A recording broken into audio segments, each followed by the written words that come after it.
Hi viewers, welcome to our channel. ఈరోజు మనం కొండవీడు కోట దిగువన ఉన్నటువంటి కత్తులబావి వేణుగోపాల స్వామి ఆలయంలో ఉన్నామండి. ఇక్కడ వెరీ ఇంపార్టెంట్ చరిత్ర ప్రాధాన్యత కలిగిన అంశం మనం చూస్తున్నాము. ఇప్పటి నుంచి మీకు చూపిస్తున్నాను. మన మస్తాన్ గారు ఆర్కియాలజీ వారు నియమించినటువంటి ఈ యొక్క గుడి సంరక్షకుడు ఇక్కడ మనకు చాలా ఇంపార్టెంట్ అయిన విషయం చెప్తున్నాడండి. ఎందుకంటే విజయనగర సామ్రాజ్యం కనుక మనం వెళ్ళామంటే అక్కడ సరిగమలు పలికేటటువంటి స్తంభాలు ఉన్నాయండి. వాటి మీద కనుక మనం నాక్ చేస్తే కొడితే సారి గమ అనేది వచ్చింది. ఇక్కడ కూడా కత్తుల బావిలో కూడా మనం చూసినట్లయితే ఈ దేవాలయంలో అదే సంబంధించినటువంటి సారి గమ అనేటువంటి పదాలు పలికేటటువంటి నిర్మాణాలు కూడా ఇక్కడ చేశారు. ఎందుకంటే ఈ రెండు హిందూ సామ్రాజ్యాలు, అలాగే వీరికి పెళ్లి సంబంధ బాంధవ్యాలు ఉన్నాయి కాబట్టి అదే ఆర్కిటెక్చర్ ఇటు అటు ఇన్ఫ్లో అయితే అయింది అంటానికి గుర్తుగా ఇక్కడ మనం చూస్తున్నాం. చూడండి సార్ మస్తాన్ గారు, ఒక్కసారి ఇవి ప్లే చేయండి, ఎలా వస్తాయి సౌండ్లు సార్. వాహ్ వాహ్,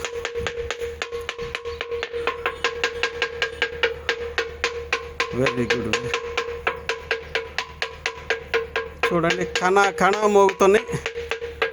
అది స్తంభంలాగా లేదండి, రాతి స్తంభంలాగా లేదు. ఒక్క నిమిషం ఆగండి, మళ్ళీ చేద్దరు. కానీ ఇప్పుడు కనుక మనం చూసినట్టయితే ఇది రాతి స్తంభమేనండి. ఇప్పుడు వచ్చిన సౌండ్ కనుక మీరు చూసినట్లయితే ఒక తప్పిట మీదో ఒక వాయిద్యం మీదో కణ సౌండ్స్ వస్తున్నాయండి. నిజంగా కనుక చూస్తే ఈ యొక్క ఒక పోల్, ఒక రాయి మీద అయితే ఇలాంటి సౌండ్ రాదు. ఇలాంటి సౌండే మనం విజయనగర సామ్రాజ్యంలో చూసాము. మళ్ళీ ఎక్కడికైనా చూసినట్టయితే ఇక్కడ ఎందుకు మోగిస్తారంటే ఇదిగో గర్భగుడిలో ఎదురుగా చూసినట్టయితే ఇక్కడ నాట్యం జరుగుతూ ఉంటుంది. నాట్యం జరిగేటప్పుడు కళాకారులు ఈ యొక్క ఇలాంటివి చాలా ఉన్నాయండి. వీటిని ప్లే చేయడం ద్వారా, వీటిని నాక్ చేయడం, కొట్టడం ద్వారా సౌండ్స్, ధ్వని, అలాగే ఈ యొక్క నృత్యానికి సంబంధించినటువంటి సౌండ్స్ అనేవి ఇక్కడ పలికిస్తారు. మళ్ళీ ఒక్కసారి ఇంపార్టెంట్ చెప్పాను కాబట్టి పలికిస్తారు. చూడండి, స్టార్ట్ చేయండి.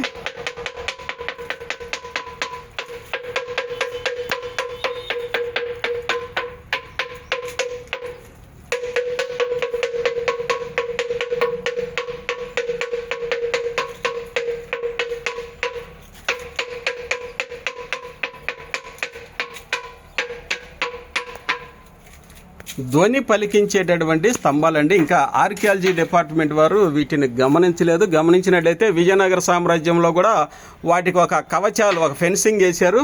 ఇక్కడ కూడా వేసే అవకాశం ఉండేది. మన అదృష్టం ఏంటంటే ఇంకా వారు గమనించలేదు కాబట్టి ఈ స్తంభాలను మనం డైరెక్ట్గా చూడగలుగుతున్నామండి. డైరెక్ట్గా ఇవ్వండి, డైరెక్ట్గా వీటిని చూడగలుగుతున్నాం. ఇక్కడ కూడా చూడండి, ఇదిగోండి, ఇవన్నీ సౌండ్స్ ప్రొడ్యూస్ అవుతాయి. ధ్వని తరంగాలు అనేవి చక్కగా శ్రవణానందంగా ఇవన్నీ వస్తవి.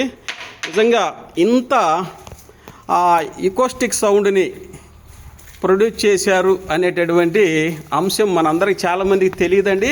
మనం కత్తుల బావిగానే గుర్తించాం, కానీ దీనిలో ఉన్నటువంటి యొక్క ధ్వని, అలాగే ఆడిబుల్ సౌండ్, అలాగే సంగీతం వచ్చేటటువంటి స్తంభాలు విజయనగర సామ్రాజ్యంలో లాగా నిర్మించారు అనేది మనకి ఇప్పుడే తెలుస్తుందండి. నిజంగా ఆశ్చర్యకరమైనటువంటి అంశం ఇదైతే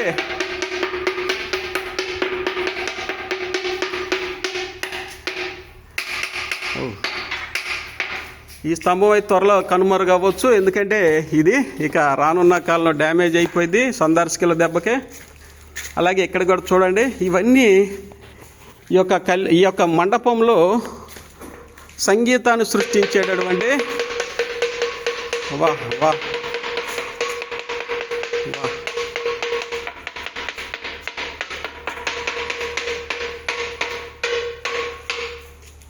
వాహ్,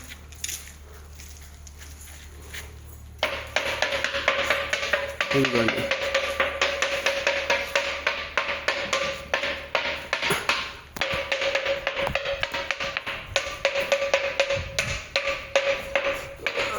రాయి నుంచి సంగీతాన్ని సృష్టించే విధానాన్ని ఒక విజయనగర సామ్రాజ్యంలోనే మనం చూసాము, హంపీలో. అయితే ఇక్కడ కత్తులబావి వేణుగోపాల స్వామి ఆలయంలో ఇలాంటి నిర్మాణం ఉందని చాలామంది సందర్శకులకు తెలియదండి.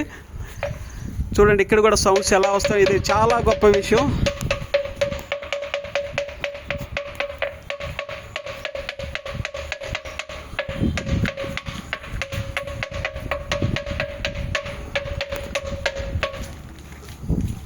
చాలా గొప్ప విషయం అండి. దానికి వెళ్దామా? ఇది కూడా కొట్టండి, ఇవి కూడా ఇటు వస్తున్నా. ఓకే అక్కడ ఓకే.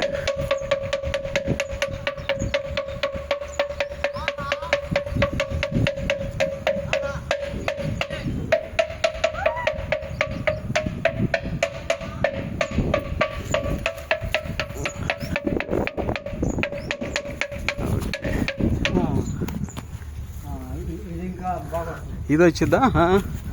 ఇది కొట్టండి, ఇట్టున్నాను. కొట్టండి కొట్టండి, కనిపిస్తున్నారు. పెద్ద సౌండ్ సార్. అసలు ఒక రాయి నుంచి ఎంత స్పష్టమైన ధ్వని సంగీతం ఉద్భవించింది. ఇక్కడైతే మనం సరిగమలు చేయడానికి వీరికి అనుభవం లేదు కాబట్టి సౌండ్స్ మాత్రమే చూస్తున్నాము. ఇది వేణుగోపాల స్వామి ఆలయము, కత్తులబావిలో ఉన్నటువంటి విజయనగర సామ్రాజ్యంలో ఉన్నటువంటి స్తంభాలు, రాతి స్తంభాల ద్వారా సరిగమలు సృష్టించేటటువంటి నిర్మాణాలు ఇక్కడ మనం చూస్తున్నామండి. మస్తాన్ గారి చివరి కూడా ఉన్నాయి, ఇవి కూడా ప్రేక్షకుల కోసం ఒకసారి కొట్టండి. ఎందుకంటే ఇది చాలా గొప్పగా ఉంది. ఇంతవరకు మేము కత్తుల